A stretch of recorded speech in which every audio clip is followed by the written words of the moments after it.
মধ্যরাত্রির দ্বিতীয় প্রহর।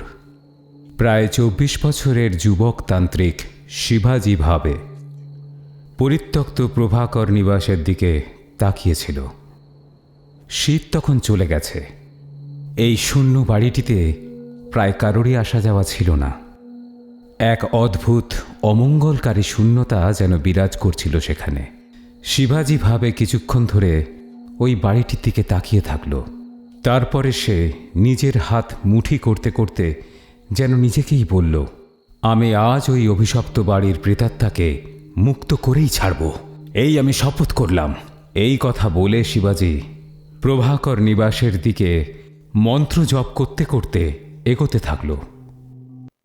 ওম ত্রয়ম্বকম যজামহে সুগন্ধম পুষ্টিবর্ধনম উর্বররুক্মিব বন্ধনান মৃত্যুর্মোক্ষ্যো মামৃতাৎ।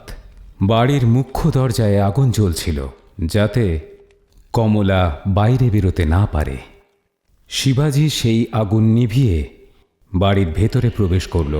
বাড়ির ভেতরে প্রবেশ করার সঙ্গে সঙ্গেই শিবাজি এক তীব্র অশুভ শক্তির উপস্থিতি অনুভব করল। পুরো বাড়ির ভেতরে গভীর অন্ধকার ছিল, তাও সে সামনে এগিয়ে চলেছিল। শিবাজি মনে মনে মন্ত্র জপ করছিল।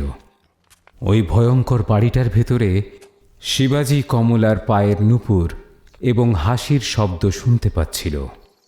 শিবাজি একটি অন্ধকার বারান্দার দিকে এগিয়ে গেল, যা হয়তো উঠোনের দিকে যাওয়ারই রাস্তা ছিল।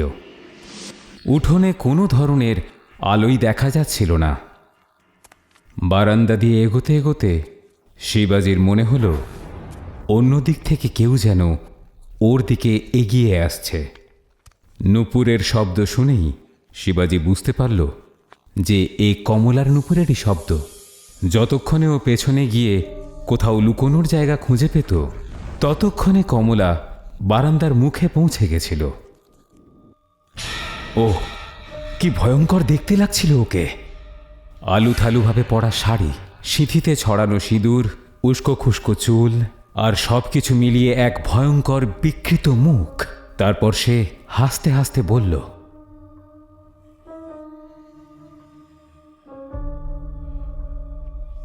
জমিদার জয়চন্দ্র, এটা কি তুই? চলে আয়।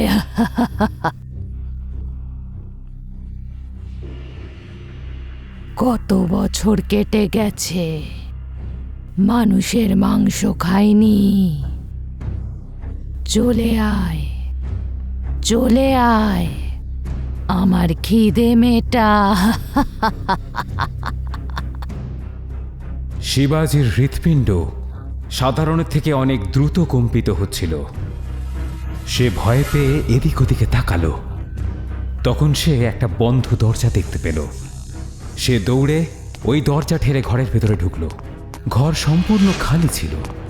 কিছু জিনিসপত্র এদিক ওদিকে ছড়িয়েছিল, আর ওর ঠিক সামনে কাঠের একটি আলমারি ছিল।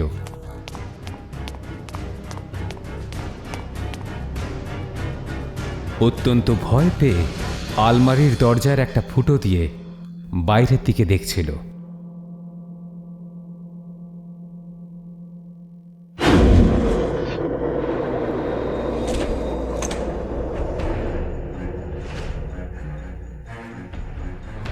কমলার দিকে তাকিয়ে মন্ত্র পড়তে পড়তে ও তার ওপরে ভস্ম ছুটতে শুরু করল। কমলা ওর ওপরে প্রভাব বিস্তার করার চেষ্টা করছিল। সুগন্ধিম পুষ্টিবর্ধনম উর্বররুক্মিব বন্ধনম মৃত্যুর্মোক্ষ্যো মামৃতাৎ। কিছুক্ষণের মধ্যেই শিবাজি বুঝতে পারল যে ও কমলাকে হারাতে পারবে না। কমলা ওকে মেরে খেয়ে ফেলতে চাইছিল। ও শিবাজিকে মাটিতে আছড়ে ফেলল। শিবাজির মুখের ওপরে কমলার নখের বেশ কিছু ক্ষত স্পষ্ট হয়ে উঠেছিল, যা থেকে রক্ত বেরোচ্ছিল।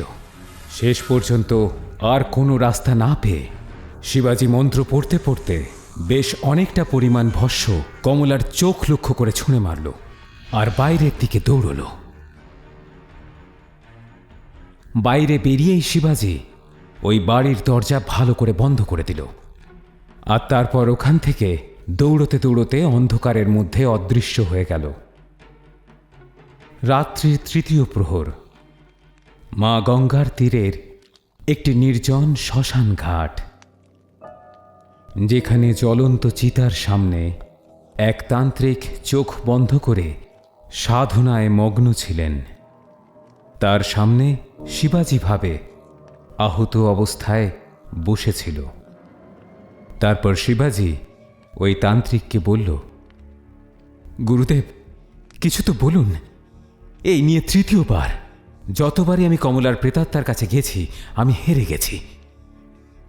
অঘরী মঠে বসে আমি ততদিন শান্তি পাব না যতদিন না আমি কোনো শক্তিশালী প্রেতাত্মাকে মুক্তি দিতে পারছি। আমাকে কমলার মুক্তির পথ বলে দিন গুরুদেব।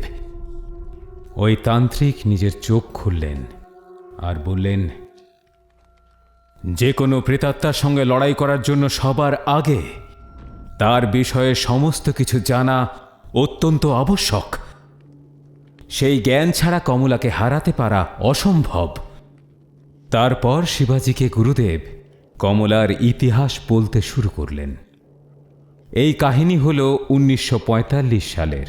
তখন ভারতবর্ষে জমিদারি প্রথার প্রচলন ছিল, আর সেই জমিদারদের মধ্যে একজন ছিলেন পূর্ব ভারতের জনপ্রিয় জমিদার জয়চন্দ্র প্রভাকর, যার একমাত্র পুত্র সন্তান ছিল কিশোরচন্দ্র প্রভাকর।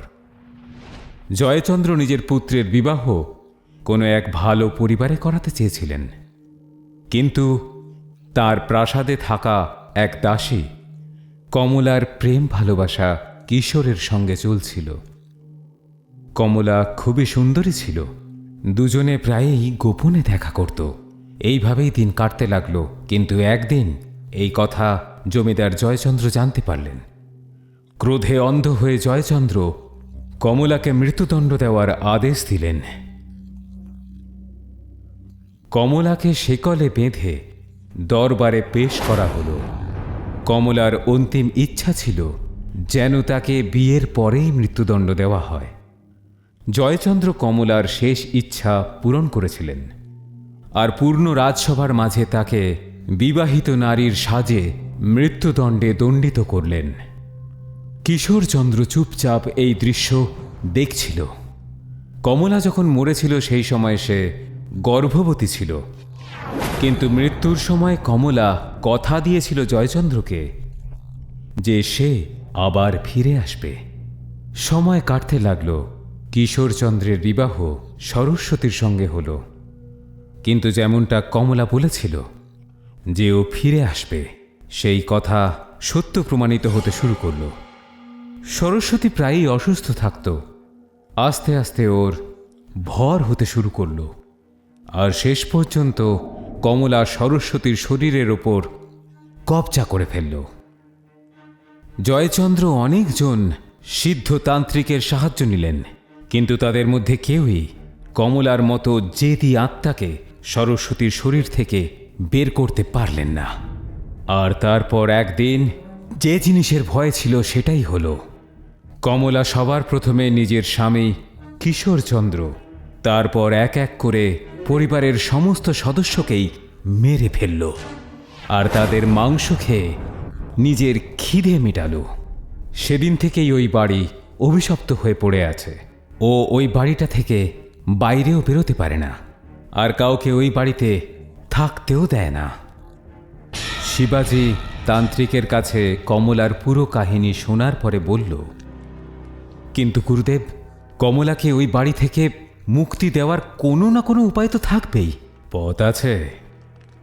কমলাকে নিয়ন্ত্রণ করার জন্য কিছু তান্ত্রিক কিছু মন্ত্রপুত বস্তু একত্রিত করে যজ্ঞ করার চেষ্টা করেছিল, কিন্তু ওই মন্ত্রপুত বস্তুগুলো দিয়ে যজ্ঞ করে কমলাকে মুক্তি দেওয়ার আগেই কমলা ওই সমস্ত তান্ত্রিকদের ছলনা করে হত্যা করেছিল। শিবাজি আবার প্রশ্ন করল, সেই সব মন্ত্রপুত বস্তু কি সে পেতে পারে? যা শুনে তান্ত্রিক তাকে বলল, ওই সব মন্ত্রপুত বস্তু ওই বাড়ির ভেতরেই আছে, কিন্তু কমলা সেগুলো লুকিয়ে রেখেছে। ওই যজ্ঞকুণ্ড আজও জ্বলছে। ওই বস্তুগুলিকে খুঁজে সম্পূর্ণ বিধিসম্মতভাবে যদি কেউ ওই বাড়িতে যজ্ঞ করে, তাহলেই কমলা মুক্তি পাবে। শিবাজি বুঝতে পারল যে আসলে কমলাকে মুক্তি দিতে তাকে কি করতে হবে। সে নিজের গুরুদেবকে প্রণাম করল আর আবার একবার প্রভাকর নিবাসের দিকে যাত্রা শুরু করল। ওই অন্ধকার বাড়ির ভিতরে ঘুরে বেড়াতে বেড়াতে শিবাজি ক্রমাগত মন্ত্র জপ করতে করতে ওই পূজা সামগ্রীগুলিকে খুঁজছিল। মৃত্যুর্মুক্ষ্যমামৃতাৎ। ওম ত্রয়ম্বকম যজামহে সুগন্ধিম পুষ্টিবর্ধনম উর্বারুকমিব বন্ধনান মৃত্যুর্মুক্ষ্যমামৃতাৎ। একটা পুরনো হনুমান চাল্লিশা, গঙ্গা জলের একটা শিশি, এই দুটো জিনিস শিবাজি খুঁজে পেয়ে গেছিল। ও বাকি পুজো সামগ্রীগুলো খোঁজার চেষ্টা করছিল।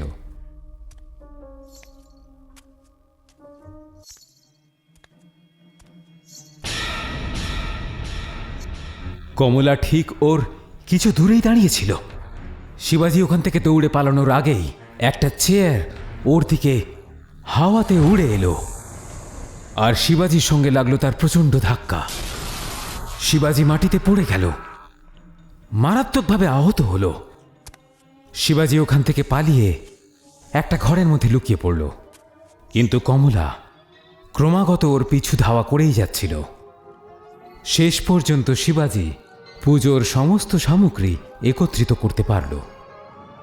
তখন সে ওই বাড়ির উঠোনে ছিল যেখানে যজ্ঞকুণ্ড জ্বলছিল। শিবাজি মন্ত্র উচ্চারণ করতে করতে যজ্ঞকুণ্ডে বিভিন্ন বস্তু আহুতি দিচ্ছিল। তখন সে বাড়ির ভেতর থেকে কমলার কান্নার শব্দ শুনতে পাচ্ছিল। করিস না, উর্বারুকমিব বন্ধনাৎ। করিস না, বন্ধ কর মৃত্যুর্মুক্ষ্যমামৃতাৎ। তোর এই মন্ত্রপাঠ, বন্ধ ওম কর। ত্রয়ম্বকম যজামহে সুগন্ধিম পুষ্টিবর্ধনম কিছুক্ষণ পর্যন্ত এই ক্রিয়া চলতে লাগলো। মৃত্যুর্মুক্ষ্যমামৃতাৎ। আর তখনই হঠাৎ একটা ঘরের দরজা ভেঙে কমলা বাইরে বেরিয়ে এলো। তার সর্বাঙ্গে তখন আগুনের লেলিহান শিখা।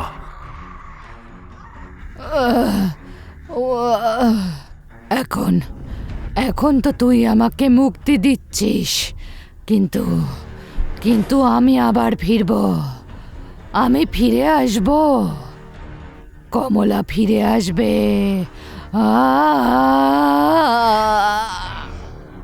আর দেখতে না দেখতেই কমলার শরীর উজ্জ্বল আলোকমালা সৃষ্টি করে হাওয়ার মধ্যে হারিয়ে গেল। রক্তাক্ত শিবাজি উঠে বাড়ি থেকে বাইরে বেরোলো। শেষ পর্যন্ত ও কমলার মতো শক্তিশালী প্রেতাত্মাকে মুক্তি দিতে সক্ষম হয়েছিল।